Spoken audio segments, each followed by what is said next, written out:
দেখো বন্ধুরা, এই যে নদী দেখতে পাচ্ছ তো, এই নদীতে চলে আসলাম আমরা।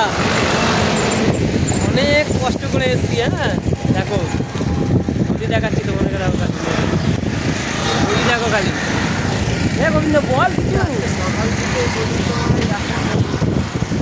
সারাদিন পরে যায় না কি পাপ করেছিলাম, সারাদিন বৃষ্টি, কিন্তু এখন একটু আমরা অনেক সাফল্য পেলাম। পুরো আকাশ পরিষ্কার হয়ে গেছে আর এখানে রোদ্দুর বেরিয়ে গেছে।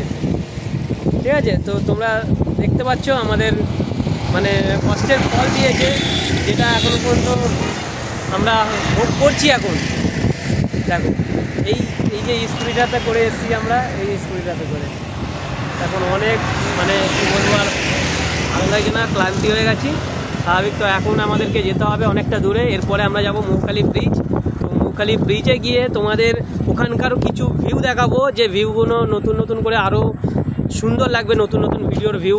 ঠিক আছে, তো আমরাও কোনো দিন যাইনি, তো আমরা ওখানে গিয়ে দেখব যে আমাদের ভিডিওটা কীরকম হচ্ছে, মানে ওখানকার যে ভিউটা, সেই ভিউটা কীরকম আছে। ঠিক আছে, তো তোমাদেরকে সেটা নিয়ে আমি তুলে ধরবো, যে কারণ একটাই আমাদের উপস্থিতি থাকবে, ওখানকার যে ভিডিও থাকবে সেই ভিডিওর মাধ্যমে আমরা তুলে ধরবো যে ওখানকার সিনসিনারি, ওখানকার আশেপাশের নানা রকম মানে নদীর জল, নদী, ব্রিজ, সব কিছু তোমাদেরকে তুলে ধরে দেখাবো আমি।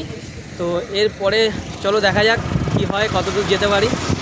তো আমরা তো অনেক কষ্ট করে এতদূর চলে এসেছি, এরপরে আরেক জায়গায় যাওয়ার ইচ্ছা আছে, সেটা হলো মৌখালি ব্রিজ। চলো টাটা, বাই বাই।